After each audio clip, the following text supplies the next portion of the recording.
Oi pessoal, boa tarde, aqui é o professor Marcos. Estou trazendo hoje a correção aí comentada dos exercícios de geografia que ficaram de tarefa. Nós fizemos até o exercício 3 e agora nós vamos a partir do exercício 4, tá certo?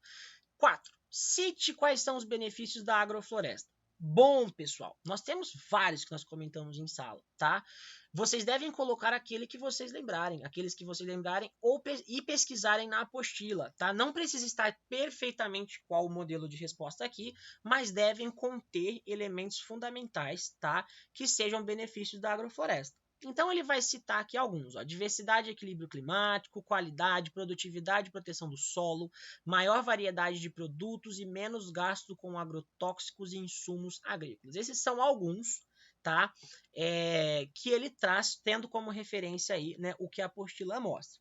Bom, a questão de número 5, ele vai falar o seguinte: escolha um dos benefícios que você colocou na questão 4 e explique-o. Se vocês, por exemplo, podem pegar aí a questão do menos gasto com agrotóxicos e insumos agrícolas. Por quê? Porque a floresta, ela mesma, né, de acordo com a sua produção orgânica, decomposição de frutos, folhas, galhos e flores, ela vai servir aí inclusive de insumo, ela vai servir para ampliar a produtividade e você não vai precisar colocar nada químico, né, nada artificial para potencializar a produtividade do que está sendo produzido nessa agrofloresta. A própria floresta ela consegue de maneira natural fazer isso. Então é desta maneira, pegue um dos benefícios que você citou e explique como acontece, como que gera esse benefício aqui na questão 5, ok? A questão 6 vai falar o seguinte: explique por que a agrofloresta auxilia na preservação dos mananciais. Gente, essa questão em especial, eu mandei uma mensagem assim que acabou a aula para quem estava presente. Por quê, gente? O meu slide cortou durante a aula a parte que falava dos mananciais. Se eu falo de manancial, estou falando de água. E aí, o que, que eu fiz? Não tinha como eu editar o slide na hora. Então, no momento, né, que eu me deparei com isso, o que, que eu fiz? Elaborei, né, este parágrafo, né, coloquei para vocês de uma maneira bem direta, objetiva e mandei por mensagem para quem estava na aula. Exatamente esse fragmento de como a agrofloresta ela vai auxiliar na preservação dos mananciais, porque ela auxilia sim. E se eu falo de manancial, se eu estou falando de água, né? Então, o que, que acontece? A vegetação, tá? Ela vai possibilitar então uma melhor captação das águas da chuva. Essa água, ela é absorvida pelo solo e vai alimentar os lençóis subterrâneos. Assim como eu enviei para vocês, né? Eu montei a mensagem e enviei, né? Vocês podem citar, né? De acordo com aquilo que eu coloquei para vocês, que é o que a apostila traz, tá bom? Além disso, o solo e a vegetação eles vão atuar como filtros naturais, garantindo a qualidade da água. Olha que interessante, a própria floresta tem elementos que vão servir como filtros e vão garantir uma melhor qualidade da água. Tá certo? Então, a respeito dessa questão, é exatamente a parte que eu mandei para vocês por mensagem, tá?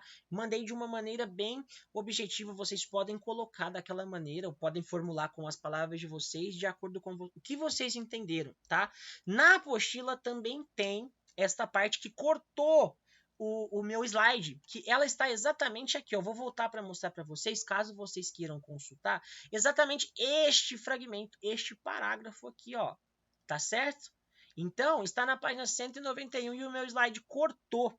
Tá certo, pessoal? Então, podem utilizar, eu mandei como mensagem, tá, para vocês, a parte que tinha cortado, e é isso que ele vai cobrar aqui na questão de número 6, ok? A questão de número 7 vai pedir para vocês pesquisarem na internet reportagens sobre hortas comunitárias nas cidades. Pede para elaborar um pequeno texto sobre como essa experiência mudou a vida das comunidades que implantaram. Entrem no Google, façam uma pesquisa a respeito de comunidades que implantaram, né, hortas comunitárias nas cidades, tá certo? E me coloquem aqui como vocês observaram que essa prática influenciou, mudou a vida das comunidades que colocaram isso, né, que implantaram essa prática e quais foram os resultados, o que vocês observaram, né, o que vocês notaram mediante a pesquisa que mudou na vida dessas pessoas, tá certo? O que agregou, né, o que mudou na vida dessas pessoas a partir do momento que eles implantaram as hortas comunitárias? Quais foram os benefícios? Tá certo, pessoal? essa é a questão 7 e nós vamos para o para conferir. Bom, meus queridos, aqui, essa primeira questão, ela vai trazer exatamente o que nós conversamos muito sobre isso durante a aula, né? Até alguns alunos perguntaram e eu respondi, depois completamos novamente, né? Que vai falar o seguinte, olha, a espacinho, que seria degradação ambiental, é a perda ou redução das áreas naturais, como nós conversamos, e o processo de recuperar isso é a restauração ambiental, que vai buscar recuperar as áreas degradadas. Falamos bastante sobre isso durante as aulas. Depois aqui, pessoal, na questão de número 2, eu gostaria de fazer algumas observações. Ele vai falar o seguinte, qual é o bioma mais atingido por focos de incêndios no Brasil? Ele dá aqui como resposta o Amazônia. E não está errado. Se vocês pesquisarem no Google, de fato vai aparecer a Amazônia. Só que aí vocês vão falar, professor, nós pesquisamos lá no site do INPE e na verdade estava constando como Cerrado. E o que eu quero trazer para vocês para não fazerem confusão? De modo geral, este ano foi a Amazônia em primeiro lugar. Né? O Cerrado vem após.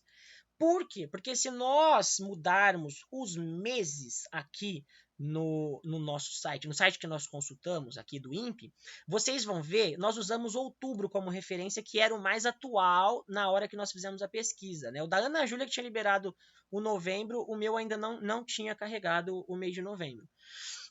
Se vocês mudarem aqui, vocês vão ver, olha aqui, ó. Olha onde estão os focos de queimada, ó. Lá no norte, lá em cima, ó. Cerrado aqui não tinha ainda, porque aqui são os meses do começo do ano. E se eu vir mudando aqui, nós vamos ver que aí o mapa vai começar a ter pontos diferentes. E no mês que nós pesquisamos de fato, inclusive setembro também, só que aqui ele pegou também parte da Amazônia, né? Mas nós usamos outubro. Olha aqui, era exatamente o Cerrado que constava aqui, alastrando um pouco para a Caatinga, os maiores focos de incêndio. Qual que é a pergunta da apostila e o que tem de diferente? Qual é o bioma, de modo geral, mais atingido por focos de incêndio no Brasil? De modo geral, o bioma que é mais atingido foi o Amazônico. Lá no site, nós tomamos como referência o mês mais atual, que é o que ele pediu na questão da apostila. No nosso caso, era outubro e novembro, mas nós usamos outubro porque era o que estava aparecendo para todo mundo. A apostila pediu para tomarmos outubro como referência e nós tínhamos o Cerrado como o mais afetado. Só que o bioma, de modo geral, tá, mais atingido por focos de incêndio no Brasil é o Amazônico. Se vocês pesquisarem no Google exatamente desse jeito, qual o bioma mais afetado por incêndios no Brasil, vai constar o Amazônico, inclusive neste ano de 2020 também, como e o Cerrado vindo em sequência. Tá certo? Então, só para não haver confusão entre o que a gente viu, que era do mês de outubro, tá? Em especial, e o que ele cobra nessa questão, que é de modo geral e não apenas no mês de outubro, tá certo? Indo agora aqui para as últimas questões, ele vai falar na questão 3 o seguinte: qual é o sistema de plantio representado na paisagem abaixo? Pessoal, este daqui nós já trabalhamos, olha ele aqui. Olha aqui, ó, aquela palavra difícil de falar, agrosilvopastoril, né? Então, nós já tivemos como referência aqui no exercício 3, olha aqui ele aqui, ó, tá certo? Para a gente completar. Assinale na questão de número 4 as opções que representam as vantagens dos sistemas agroflorestais. Maior variedade de produtos? Sim. Menor diversidade de vegetação? Não. Menos gasto com agrotóxicos? Respondemos lá em cima, sim. Qualidade e produtividade do solo? Perfeito, ok. Plantio de monoculturas? Não. Aqui nas monoculturas você planta uma coisa só, geralmente visando lucro, tá? E comércio. Então aqui, plantio de monoculturas? Não. Diversidade e equilíbrio climático? Sim, perfeito.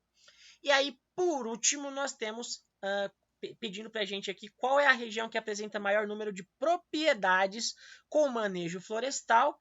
É a região norte, tá certo? A região que detém maior concentração aí de propriedades com manejo florestal é a região norte. Uma questãozinha até um pouco complicada, porque é bem específica, né? Mas é a região norte que tem aí também, né? Grande presença de floresta, né? Grandes porções de floresta. Nós estamos falando da região amazônica, da região norte, e é de fato, então, a região que tem o maior número de propriedades com manejo florestal, é a região norte, certo?